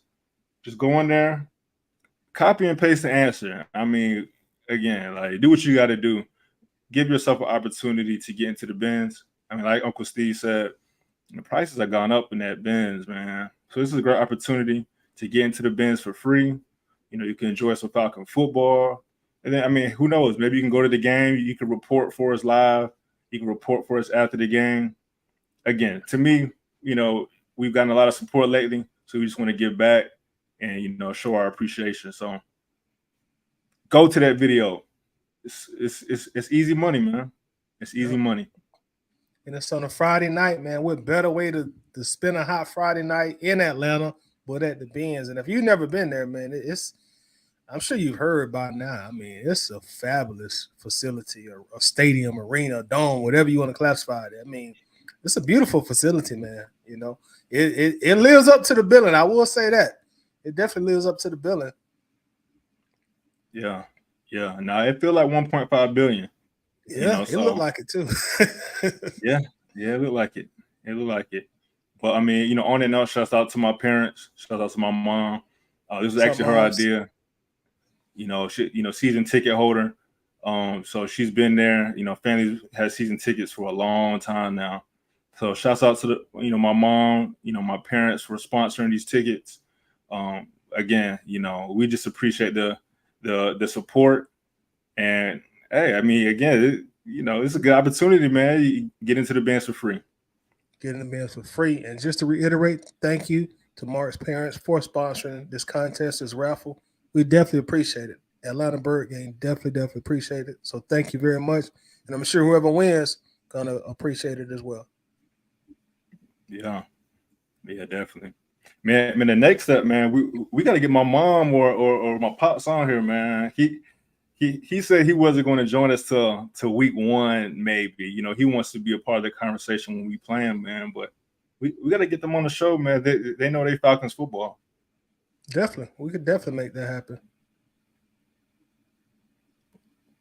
But see, let's go back through the comments. We got about 2 more minutes remaining. Again, we're giving away 2 free tickets. All you have to do is go to the Matt Ryan Returns video on the Atlanta Bird Game. Just go copy and paste the answer, man. It's in there somewhere. And at 5:05, we will spin the wheel. Yep. So we got 2 more minutes. If you want to get in there and get these tickets, man, it'll make a perfect date night for somebody. Perfect date night. Oh, absolutely. So, fellas, yeah, go ahead and get it, man. Perfect date night, man. All you got to do is buy the refreshments when you get in there, and the food don't cost that much. Yeah, everything's cheap. It's the cheapest concessions too. So it's definitely about. That's a great date night, like you said. But I mean, if you went to the game, if you had to pick one game this season, regular season, which game are you going to? In Atlanta, right? Yeah, in Atlanta. I always enjoy the New Orleans game, man, because that not only brings both fan bases out. There's so many people that's from Louisiana that either lives in Atlanta or lives somewhere close. I just like the purity of that rivalry. I always just enjoy that game because New Orleans, they I give them credit. They normally come pretty deep. And the people who a lot of times don't go to a lot of Falcons games, they'll get up and go, oh, man, I got to go to New Orleans game. They ain't finna come over here and take over, So I enjoyed the New Orleans game, and before the game started, I enjoyed the tailgating aspect because when you're talking about a city like Atlanta, you're talking about a city like New Orleans, whose culture is in, just having a good time, dancing, enjoying themselves. So it makes for a good tailgate experience before the game. So I always enjoy the New Orleans games. I always look forward to those. Yeah, those are always most lit. I don't care who playing. I don't care what the records are. That's probably like the game to go to, for Right. Falcons fans in Atlanta. So, yeah, that'll probably be my go-to. But sure, I would love to see Bryce Young week 1. Bryce Young versus Bijan. That's a hell of a game. Like, that game is giving me like Hawks versus Lakers vibes. I feel like it's gonna be like a lot of oohs and ahs when Bryce Young makes a play, and oohs and ahs when Bijan makes a play. Cause I don't know if you've seen LeBron play in person, but man, every time he touches the ball, you just hear all this rambling and all this noise. Like every time he touches the ball. So hopefully we got that same type of energy week 1. Yeah, you're right. I've actually been LA twice and seen LeBron play in LA twice, and it's a spectacle, man. Like you said, whenever he gets the ball, ooh and ah, and then when you watch him in person, you get a different appreciation. It seems like for me, NBA talent maybe compared to NFL or even baseball, watching them play in person, it just looks a whole lot different than on TV. Thankfully, I got a chance to watch Michael Jordan in person. The last time he came to Atlanta, I was at that game before he retired. He hit a game-winning shot to beat the Hawks. Rest in peace, Kobe. I was able to see Kobe and Shaq play as a duo. And I don't know, it's just something different about watching NBA players. You know, they always look way much taller in person and faster than they do on TV. You know, so when you have an opportunity to watch some of those greats, man, definitely go do it. You know, because as we've seen with Kobe, again, rest in peace, you never know when the next day will be the last day. So, but yeah, absolutely. Well, with that said, I'm gonna refresh this YouTube, check the comments, see if we have any updates. If you're gonna spin this wheel. All right, so it looks like everything.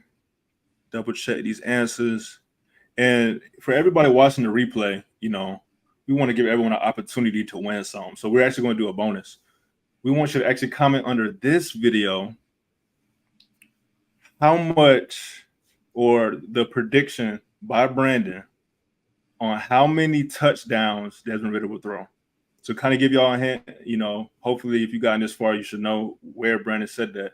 But it's about 30 minutes ago, I would say. But yeah, put that answer for everyone watching the replay in the comments, and we will announce that raffle. What you want to do on Friday, or you want to do it next Sunday? It's up to you. Whenever you want to do it, we can do it. It don't matter. Yeah, I guess let's do it Friday. You know, every Friday night we do the Waffle House, and then we'll give those viewers also the opportunity to, you know, enter into the contest, and then we'll just do everybody, and we'll announce it. Let's say we'll announce it Sunday. So again, you can comment underneath this video what Brandon's prediction was for Desmond Ridder with touchdowns. Comment that below on this video. Everyone that comments, we will take your name plus the viewers on our Waffle House edition. We'll put y'all all in the raffle, and we'll give away one more free ticket. Can't beat it. Can't beat it, man. So with that said, let's get this wheel up. I'm gonna double check the comments one last time. Last call. All right, let's get it. All right, let's go. Let's see.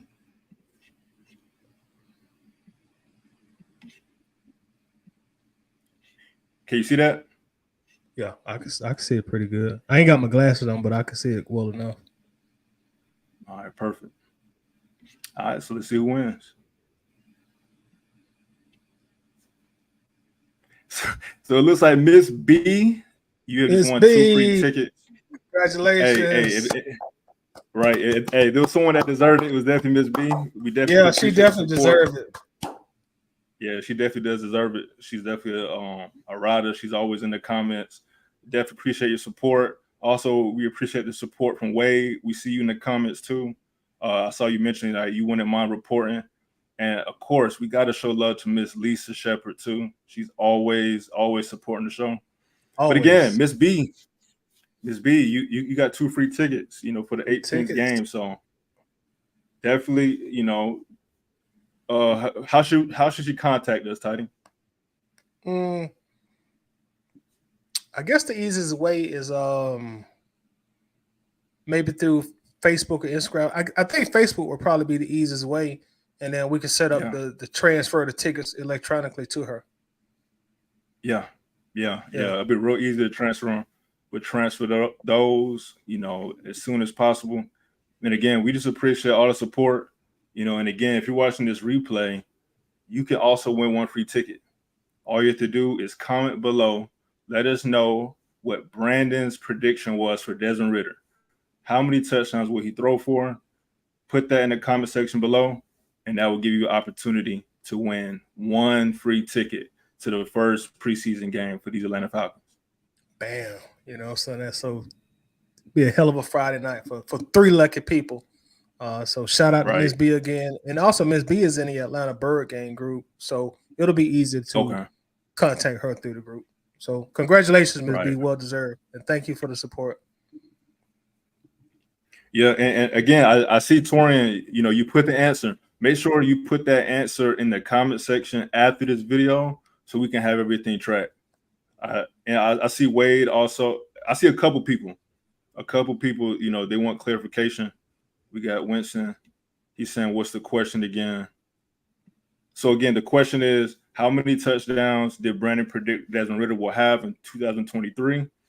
Put the answer in the comment section after this video so we can have everything tracked. But other than that, again, I appreciate you all for watching. I appreciate your support. Congratulations to Miss B.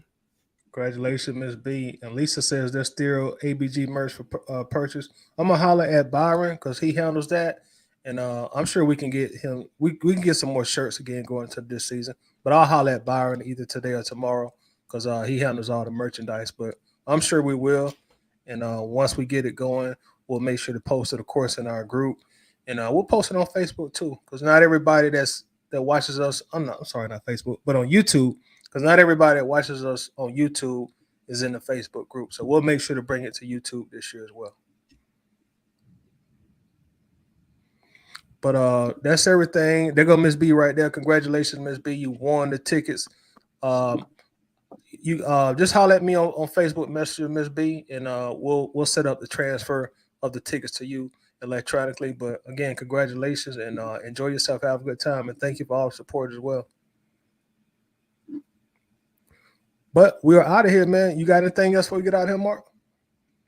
Nah, man. You know, I'm excited to see the game on Friday. I mean, shoot, hey, we're gonna have a lot to talk about. You know, we got Miami this week for training camp. We got Miami for the game, so I'm excited, man. Oh, but I guess now think about it, we're not doing Waffle House this Friday because we got the watch party. Yeah, or are we doing both? Oh boy, y'all asking a lot of an old man. Right. We'll see, man. Because we're gonna be doing a watch party. That'll probably be about 2 hours. If we can get the Waffle House in, we will. But if not, we'll just follow it up. Well, we got another game the next Friday, man. I don't know, y'all. We'll talk about it. We'll see. We'll see what we're gonna do because it looks like all the preseason games on Friday this year. So we may close the Waffle House for renovations, y'all, for maybe about 2 or 3 weeks, and bounce back once the preseason is over. So you know, we may shut the Waffle House down for renovations for about 2 or 3.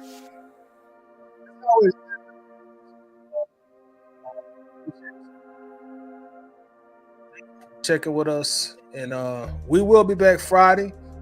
Make sure that you come to the watch party. Myself, Mark, Uncle Steve, and I'm sure we're gonna have a gang of other people in there as well. So I'm Toddy, Atlanta Bird Gang. I got my guy Mark. We are officially out of here. Y'all enjoy y'all Sunday.